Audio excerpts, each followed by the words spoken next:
Hey everyone, and welcome back to my channel. I just wanted to pop in and say hi really quick because I feel like I haven't face-to-face seen you guys in a while. And I just wanted to show off this really cool shirt my husband just made me. It's my first official, I guess we would say, PinkPossibly merch, although this is not for sale. This is just us playing around and having fun, but I'm very proud of it, as you can see. Anyway, with that, this week, we're getting into UFO sightings all across Australia. And Australians, please call me out if I pronounce any of the town names wrong. I'm very sure I did. So please let me know in the comments below, and I'll try and fix it and get better every time I make an Australia video from here on out. So with that, sit back and relax, and let's find out what could be possible.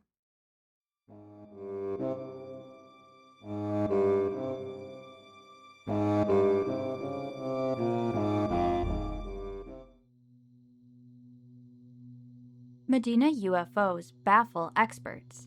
From the Derwent Valley Gazette, March 4th, 1976.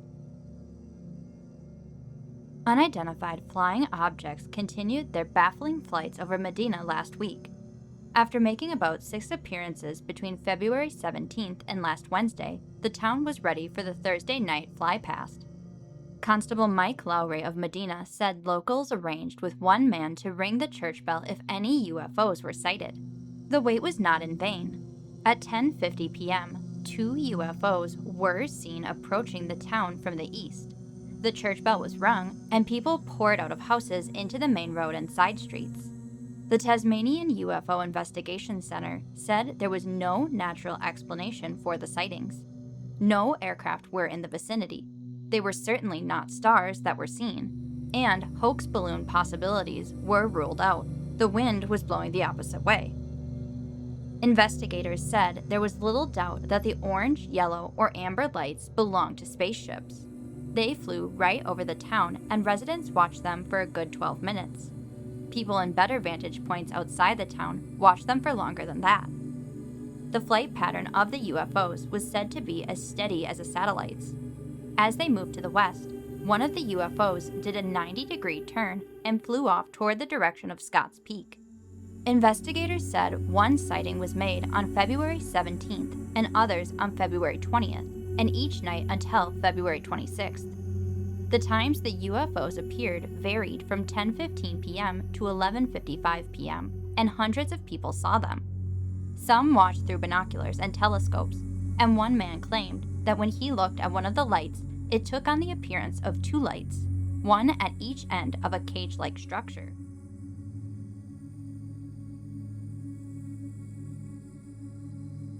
Flying mystery deepens. A mystery object resembling a giant flying chandelier was seen in Heywood on Sunday night. From The Express, July 8, 1971. The object was watched by a number of people for up to 45 minutes. Virginia Benbow saw it first in a paddock off Markham Street. She told her parents, Mr. and Mrs. Noel Birnbaugh, and her sister Michelle, and they went outside to watch it. The Benbows told Heywood Express writer Mrs. Vanda Seville that the object was very beautiful. It was sparkling red and green and other colors. It appeared to be hovering about 50 yards west of Markham Street, and was about 40 feet high and about 2 feet wide. As time went by, the object gradually moved into the distance, they said. After about 20 minutes, they were joined by Mr. and Mrs. H. Hills of Heywood, and at that stage, the object was still sparkling, but was much further away.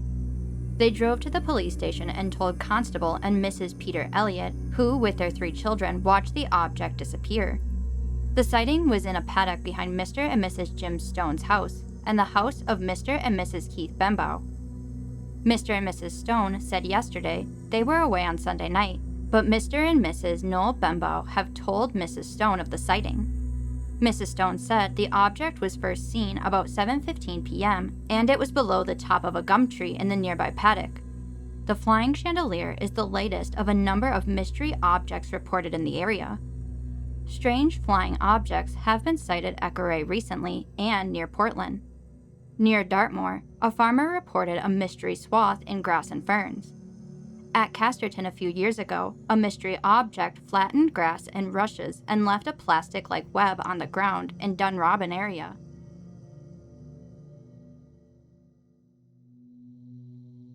4 Delta UFO seen over lake. At least 6 unidentified flying objects are claimed to have been seen in the skies around Canberra during the last 3 days. From the Canberra News, July 30th, 1971. 3 separate sightings have been reported in which people claim to have witnessed 4 strange delta-shaped objects flying low over Lake George on Tuesday afternoon. A huge silver cigar-shaped craft traveling at high speed over Canberra before appearing to land near Tharwa at noon on Wednesday. A brilliant white object with a blue aura hovering in the sky over the Tidbinbilla Deep Space Tracking Station at 4:30 a.m. yesterday. The Lake George sighting, made by 2 people, has excited the Canberra Unidentified Flying Objects Research Society, which has detailed a special team of members to search for evidence of a possible landing. Wednesday's saucer was reported to have been seen independently by 2 people, one a resident of Scullin and the other a Canberra woman who was traveling in the Tharwa area. The 2 Canberra women who claimed to have seen 4 unidentified flying objects over Lake George on Tuesday described them as dull silver-white delta-shaped objects. Mrs. Lita Cornwell of Cook was driving back from Sydney with her son and daughter-in-law, Mr. and Mrs. John Cornwell, when she saw the objects on the opposite side of Lake George. "I thought they were cars on a road on the hills on the opposite side of the lake," she said. "However, I thought it was a funny place to have a road, so I took a closer look.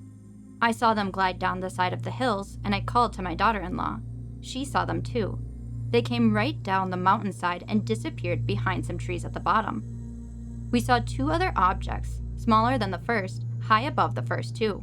The first of the objects was a solid body, delta-shaped, with 3 corners. Its color was in between silver and white, a sort of dull silver," she said. "There were no vapor trails. It just glided down to the trees." The second object was slightly different. It was the same size, but there appeared to be either windows or a lot of little ones flying together. The other 2 were too high up to see properly. They were definitely not birds. They did not move at all, and there was no flapping of wings when they landed," she said. Yesterday's Tidbinbilla UFO is reported to have been sighted simultaneously by 4 men traveling to work at the tracking station. The sighting was reported to the news earlier this morning, but the names of the men who claimed to have seen the object were not given. A spokesman for the tracking station said no reports had been received of unusual aircraft in the area. However, the time of the sighting agreed with the station's roster in that a party of 4 men had arrived at the station for work soon after 4:30 a.m. Mrs. Nancy Holthouse, a Scullin housewife and UFO researcher, contacted the news in an excited state on Wednesday to report sighting a huge silver cigar-shaped object traveling across the sky. It appeared to land somewhere in the Tharwa area, she said. It moved across the sky at high speed, leaving a definite vapor trail. "I phoned the airport and was assured there were no planes flying over Canberra at noon, the time I sighted the object." Mrs. Holthouse said she had kept the UFO under observation through binoculars for about 2 minutes before it disappeared behind trees in the vicinity of Tharwa.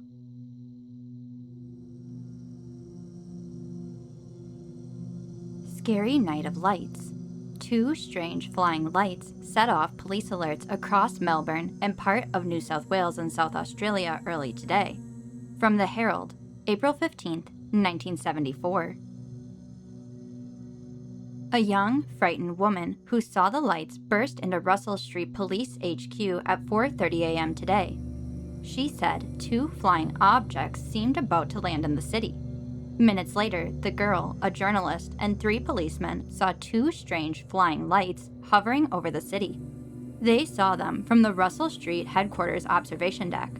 At the same time, 2 policewomen in Studley Park Road, Kew, were chased by the lights. The lights were seen from Frankston, 35 miles south of the city, to Parkes, New South Wales, 444 miles north, and as far west as Adelaide. All who saw them, from a housewife to a police inspector, gave the same description. 2 moving lights, one larger than the other, and all said they were like UFOs, unidentified flying objects, the name often given to so-called flying saucers.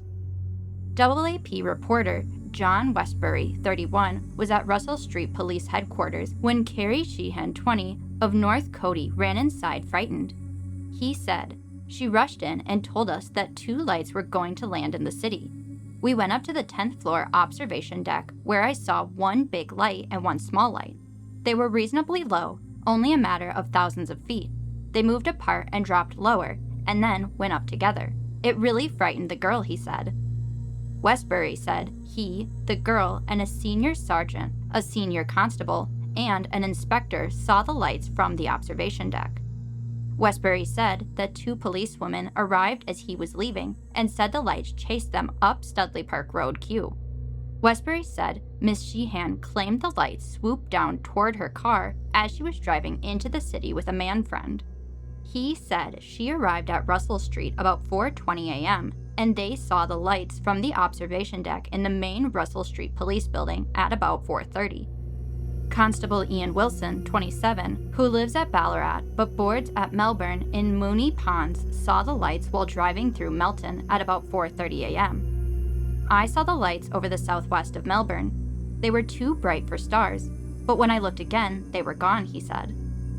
Mrs. Nola Wilkinson, 39, of Kenule Grove, Glen Waverley, said she saw the lights with her husband just before dark at 6:20 p.m.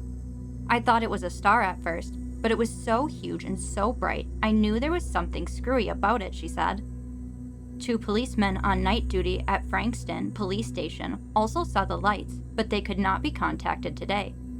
In Pooraka, 5 miles north of Adelaide, a teenage amateur astronomer reported seeing the mystery object at 4 a.m. Daryl Lockwood, 16, said one was about twice the size of the other, and they were so bright I couldn't get a proper focus on my telescope. The RAAF duty officer said they had 3 reports overnight of lights in the eastern sky. 2 freelance film cameramen, Clive Banfield and Jeff Bell, filmed the lights from the park on the corner of Union and Canterbury Roads, Surrey Hills, soon after 5 a.m. Mr. Banfield said the lights were much brighter than any stars. Heavy cloud moved across the sky, but the lights remained unaffected for nearly 40 minutes, as though they were below the clouds. He said the lights had been seen by Sergeant Kevin Hastings and other police officers at Russell Street. Mr. Bell said he saw the lights as soon as he got outside his house. They seemed to be sort of pulsing and going up and down. The Weather Bureau said there were no unusual weather balloons in the area. At Parks, New South Wales, Senior Constable David Maynick, Constable Robert Follington, and Mr. Greg Sutton saw the lights at 3:15 a.m. The lights were like those seen in Melbourne, and they were accompanied by a fluttering noise. Constable Maynick followed the lights towards the airport where they were low to the ground but did not land. Then the lights moved higher until they disappeared. The officer in charge at Parks, Sergeant J.B. Foley, said today, "Whatever they are, I hope they don't bother to land."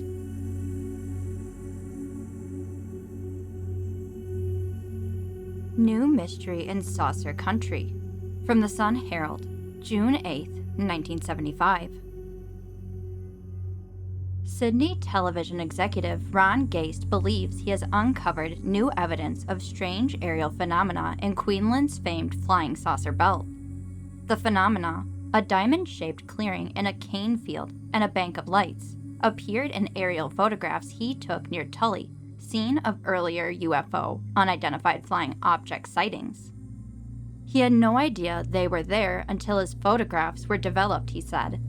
The objects were not visible to the naked eye, nor were they a fault in the camera because they did not appear on the rest of the film or in photographs taken before or since. Mr. Gaste also ruled out the possibility that the markings were caused by sand ridges in the cane fields. Sand ridges don't run in geometric patterns, he said. I know that the photographs were taken honestly. Now I'd like someone to tell me what I photographed. The objects appeared in the background of a photograph of a lagoon, which was the site of an earlier reported saucer nest. A Queensland University study failed to find any explanation for the way the reeds had been pulled out by the roots and swirled into a mat about 10 meters across, indicating, said Mr. Gaste, the movement of some sort of object. He discounted willy willies and crocodiles because, he said, the nest was too neat. Mr. Gaste said the local Aboriginal people also had a god, Bunna, which, unlike their other gods, did not appear to be based on any known living thing. According to legend, he was shaped like a man, but he raced through the air emitting a strange blue light and was blinding to look at. He ate glowing red coals and took off from Earth with a frightening bang and a roaring, rushing noise. The Dreamtime legend was matched by a modern theory formulated by a New Zealand airline pilot and UFO expert, Captain Cathy. Captain Cathy has devised an electromagnetic grid system based on reported sightings, and Tully lay at an intersection of the pattern. It was more than enough evidence, Mr. Gase said, to take sightings in the area seriously. I feel the area should be investigated officially with a little more efficiency than I am capable of.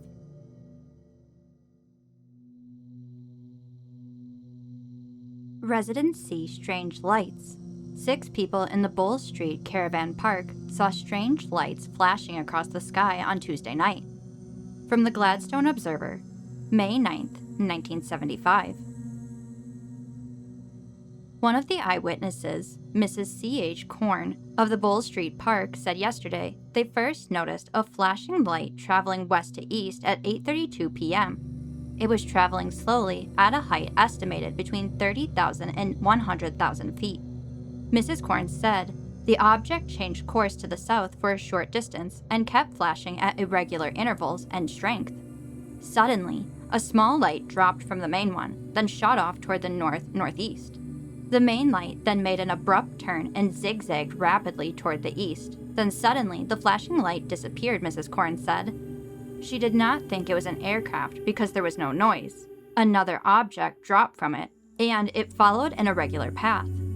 The theory that the object was a weather balloon was ruled out because of the flashing light, Mrs. Korn said.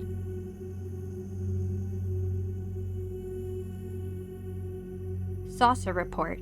Terrifying experience, local woman. June 21st, 1971. A Garay West woman on Friday gave a detailed description to the Observer of a terrifying experience when her farmhouse was buzzed by a flying saucer. Mrs. M. Smith of Foley's Road, Garay West, and her 2 sons watched the mystery object for more than an hour late Thursday night. She said it first appeared in the sky like a bright star about 9:40 p.m. The object kept coming closer and closer and almost hit a shed on the Smiths' property as it made several low sweeps over the home area. Mrs. Smith said her sons, Rob 18 and Sean 9.5, had watched the object for almost an hour through binoculars. Mrs. Smith's report is one of many UFO sightings in the Western District in recent weeks. It is one of the most prolonged close-up sightings ever recorded in this area. Mrs. Smith said the object, viewed with the naked eye, was about half the size of the moon and appeared to be saucer-shaped. It had a knob-like dome on top, flashed red and green lights alternately at the rear, and appeared to be crisscrossed in a spider web-shaped row of lines. I was terrified and kept saying to myself, I'm so frightened, Mrs. Smith said. Mrs. Smith and her sons said the object emanated a silvery flash when it moved. It was the first time the Smith family had seen a mystery object. They are wondering if any other people in the area noticed it. The sons, who watched it for a long time through powerful binoculars, are convinced the object was a spacecraft. It was unlike any man-made flying machine and moved at great pace back and forth in the sky.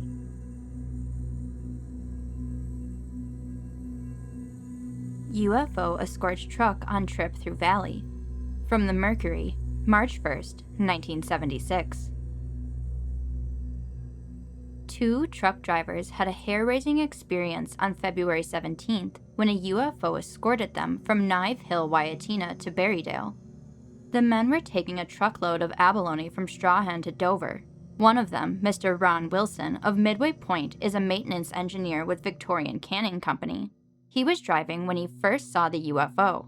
I was coming down Knive Hill and it looked to be over Black Bob's, he said. The truck, a low-geared International, was buzzed during the 3 hours it took to get from Waiatina to Berrydale. The men said the UFO had a brilliant yellow-white light in the shape of a dome, and underneath it they could make out what appeared to be the shape of a body. It looked something like a sausage bent down at each end, Mr. Wilson said.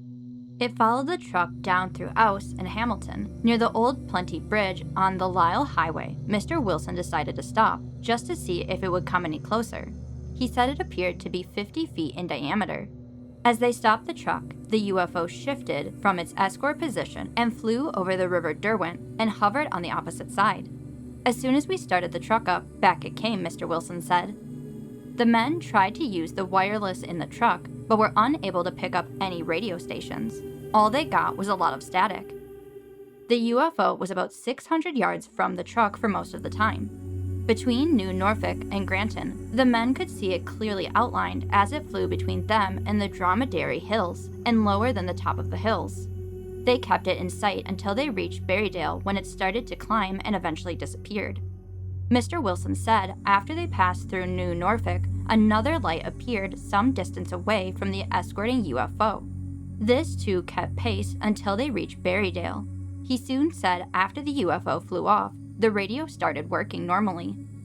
The men reported the sighting at the insistence of the company manager following reports of sightings in Maydena. From his home last night, Mr. Wilson said he had not felt like reporting the incident. People don't believe you. I wouldn't have believed it myself if I hadn't seen it, he said. The Tasmanian UFO Investigation Center said yesterday the sighting was a classic low-level one. The center also said that since the initial Maydena sightings, there had been others last Sunday night.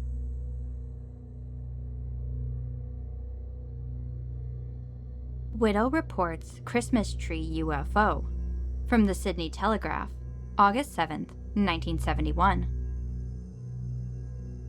Bright, pulsating, and looking like a 7-point star on a Christmas tree. That's how a South Perth woman today reported a UFO sighting. The account came from Mrs. Helen Dalziel, a 70-year-old widow of Labashire Road. She said she watched the unidentified flying object for 3 minutes after 6:15 a.m. I always have a lookout at the sky in the morning, said Mrs. Dalziel, who was outdoors early today to collect her newspaper. There was a full moon fairly low in the sky. To the left of the moon, which was west from the front of my house, I saw a light. It was about over the university.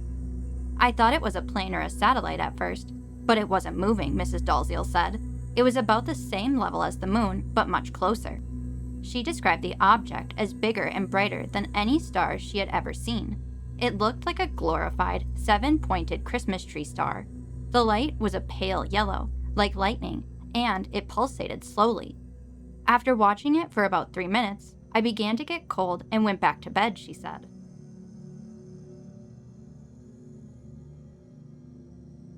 A thing over coast. From the Sunday Mail, February 4th, 1973. A flying saucer mystery is developing among the night-shrouded mountains of the Gold Coast hinterland. In the last 3 weeks, there have been at least 4 separate sightings of strange lights in the night sky, variously described as flying cigars, flying eggs, and flying streetlights. All the mystery objects had one common denominator. They were all seen heading west, passing over Nerang on course for the hinterland mountains. Reports of the Unidentified Flying Object Society have by no means been isolated. About 30 people have been bold enough to publicly give details of their sightings. Typical of the reports is the experience of Mr. and Mrs. L.H. Owen of Noby's Parade, Miami. They were sitting on their veranda about 6 p.m. when they saw what they later described as a cigar-shaped yellowish light with orangey yellow prongs sticking out all over it. At first we thought it was a star, said Mrs. Owen, but it was moving along and the light kept fading on and off. We got the binoculars out and watched it for about 15 minutes. It looked about the size of a small dinner plate. Another married couple who saw the same UFO about the same time on January 14th from their home on the Nerang Coast Road described it as looking more egg-shaped. The couple, who also viewed it through binoculars, said it had what seemed like portholes or perforations all over it, and at the bottom was a second big white light. The same strange light was reported to have been seen from Tweed Head's Rio Vista Southport and Angler's Paradise on the same night, and one of the eyewitnesses was a Gold Coast City Council representative, Alderman D. O'Connell. Alderman O'Connell, a professional fisherman, described it as like a bright light moving sideways. The next reports came a week later. Once again, they involved a bright light, sometimes changing color to red and apparently carrying a brighter light beneath it. The latest UFO sightings were made last Tuesday by two independent observers. Mr. G.E. Tarrant of Benowa Estate, Narang, said he awoke about 3:45 a.m. and looked out a window to see a peculiar, variegated light hanging in the sky. He watched it for 20 minutes with binoculars as it receded towards the mountains, almost in a straight line. It appeared to have a plane of light encircling it, he said, and the core consisted of a white light surmounted by cone-shaped lights. Part of it was emerald-colored, with spots of crimson light beneath, varying to blue. A butcher, Mr. H. Stenrill of Peterson Avenue, Southport, reported seeing a similar object about 11 p.m. on Tuesday night, moving around in the sky about 4,000 feet above Majaraba in the Gold Coast hinterland. No one in the hinterland as yet has reported sighting the mystery objects. The reports are being investigated by members of the Queensland Flying Saucer Research Bureau.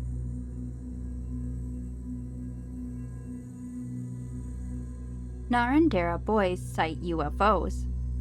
From the New South Wales Country newspaper, December 26, 1970.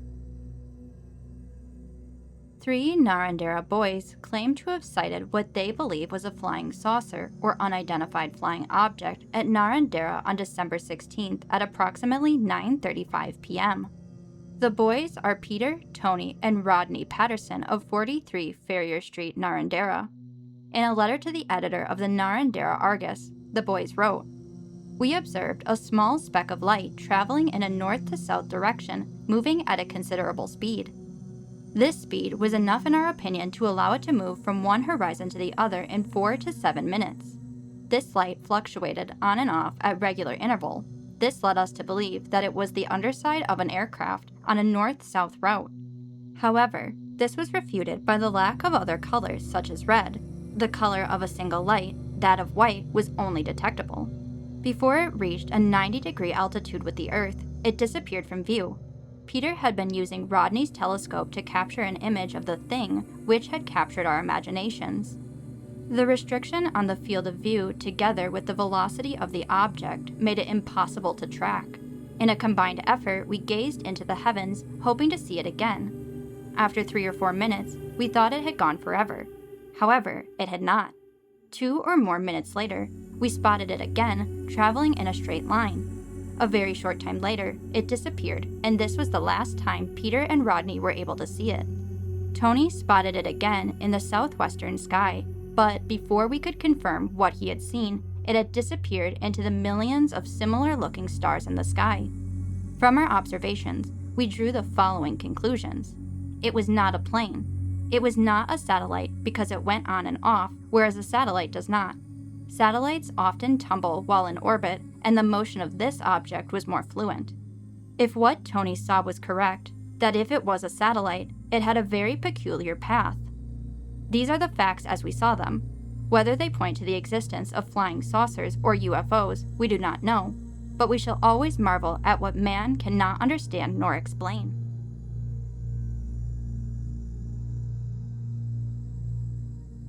What happened on Friday? Unidentified objects and a strange face. From the Maydena Argus. No date given. A man at Green Hill claimed on Friday night that he had been sucked or drawn through a window pane in the kitchen of his home. The man, age 34, fell 7 feet to the ground outside his home, but was unhurt except for minor cuts on one hand and arm. The man, terrified, has told his wife he saw a strange, small saucer-shaped face at the window and that he was drawn out through the glass by some unknown force. His wife, age 26, says she heard glass breaking in the kitchen sometime after 10 p.m. and thought her husband had broken crockery and glassware drying on the sink. She ran outside and saw his legs and hips disappearing horizontally through the top half of the bottom window. The incident came a few hours after a number of Kempsey people reported sighting a strange bright light in the West Kempsey sky between 6:10 p.m. and 6:30 p.m. The man, whose name is not being published to protect him from unwanted publicity, is an Aboriginal who vows he will not again live in the house. He is now in Sydney and wants his wife to go there with him. She says she cannot because of the children. She would prefer not to stay in the house, but there's nowhere else for her to live. She said yesterday, "I don't like it. I sleep with the blankets over my head. I guess I am scared too." The woman said her husband had been drinking early in the evening and, although affected by liquor, was not drunk. She said, "We came home from the neighbors at about 10 o'clock after watching television. My husband went to bed and was playing with the baby. He got up and went into the kitchen to have a drink of water. He didn't turn on the light, but he said afterwards he tipped his head back and saw this little face pressed up against the window. It had no hair, and it looked like a small saucer. It had features, but he did not describe them. He doesn't remember much about going through the window. He said he was sucked out by some force. He fell out at the bottom of the steps on his back. I ran outside. I thought he would be stunned, but he wasn't. He wasn't even winded. He jumped up and ran like hell down to the gravel, a stockpile near the Green Hill houses. I ran after him and he was crying and shaking. I thought he had the horrors, and I told him so. I went to go back to the house, and he asked me not to leave him there. He was so frightened." The woman said she had gone to the hospital with her husband, where a stitch was inserted in a cut in a finger of his right hand. She had to leave him there to go home to her children. She believes her husband may have become truculent because police were called, and later they took him to the lockup where he spent the night. His wife said he had told her several times, "You think I'm mad. I'm not. I saw something." She said, "I know he saw something. He's not superstitious. He doesn't believe in ghosts or men from space. He does now." An Argus reporter went to the home yesterday and came away puzzled by the bizarre incident. The man, about 5 foot 3 inches tall and weighing about 3.5 stone, was standing at a sink about 18 inches wide. His wife insists that he was in a horizontal position going through the window, and that he was not struggling or thrashing about at all, just going through like that straight out. The pane of glass he went through is 4 feet 6 inches from the ground. His leap, which shattered the glass but did not break the frame, would be impossible from a standing position. He went through a glass pane 32 inches wide and 10 inches deep, touched nothing on the sink in front of him, and tumbled 7 feet 2 inches to the bottom of the back steps. He was not hurt in the fall and had no soreness that night or the next day. He did not put the light on in the kitchen, and no light was being reflected from the bedroom next door. The street lighting outside is strip lighting. The moon that night was in the first quarter. There was also a light cover of cloud. The man repeatedly told his wife of his terror, yet could not run from the object of his fear. He went to it. He had a clear recollection of the incident that night, but his wife said the next day he thought he had put a fist through a neighbor's window and wanted to go and mend it. At about 6:10 p.m. on Friday, Mrs. Ina Murray of Gabriel Avenue, her son David, daughter Rowan, and nephew Rick Cook saw a bright light, reddish in color, with purple overtones in the northwestern sky. It was traveling low, and its brightness fluctuated like a twinkling star. Mrs. Murray said her son watched the light through binoculars and saw a smoke tail behind it. They then saw the light descend a controlled and deliberate descent, somewhere near the hospital. It then disappeared. At first they believed the light to be coming from a helicopter landing, but discarded this because the light was too bright and too big. At about the same time, Mr. Arnold Nelson of Taylor Street saw a reddish light over the MacLeod River. He was on the veranda farewelling his sister-in-law, Mrs. Cyril Adamson. They watched the light descend slowly into the MacLeod River between the West Kempsey Reservoir and the hospital. Mr. Nelson said the light was very low and appeared to be about 4 feet in diameter. He saw a smoke trail following the descent. Mrs. A. Andrews, who lives opposite, said that at about 6:15 p.m. she was driving over the Bloomfield Street Bridge with her husband when she saw in the southwestern sky 2 heavy black clouds. Between them hung a bright light, a beautiful red light like a setting sun. Mrs. Andrews remarked on the phenomenon and called her husband's attention to the sunset. She said, "He was a bit terse and informed me the sun sank in the west, not the south." Mrs. Richard Blight and her children, who live in Ronald Wickstead Avenue, also saw the light, but thought it was a flare or an airplane coming in to land. they watched it for about 15 seconds before it disappeared. Inquiries yesterday indicated that there was no night flying in the area. No civil defense exercises were taking place. Those who saw the light were unanimous that it was brilliant, beautiful, and strange.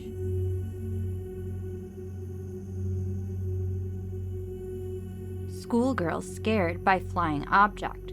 From the Adelaide News, April 17, 1974. It came down from a dark cloud just behind Elizabeth Technical School. It was just like a bright glowing light, and it was a round flying thing, just like a light, with a blue light flashing in the middle. That's how June Wright of Elizabeth Fields and Joanne Swan of Elizabeth West, both 14, described their sighting of a UFO this week. They are pictured with a sketch of the object. It started moving towards us. It must have been about 10 feet above the ground when it stopped, June said. Joanne was so frightened when the UFO moved towards them that she had to look away. It just kept getting lower and coming at us. It had a yellow whitish glow with a blue light flashing in the middle. The girls said the object was round but flat at the base. Apart from the glowing blue light surrounded by the bright light, the girls didn't notice any details on the surface of the object.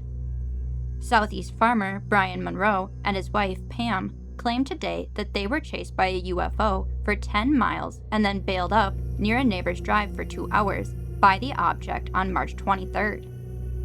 The Martins of Kaibi Bolite, about 20 kilometers northeast of Narrandera, kept the incident between themselves until hearing today of the spate of UFO sightings in South Australia, New South Wales, and Victoria over Easter.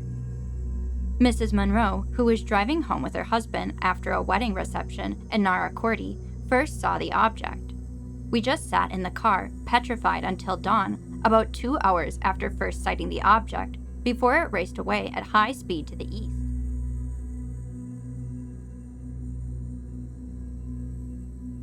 And that's going to end it for this week. Let me know if you've seen any UFOs out in the Australian outback yourself. And don't forget to hit like, subscribe, and the notification bell to stay up with everything I post. And if you want to see more videos like this one, you can click the top right pop-up for a full playlist.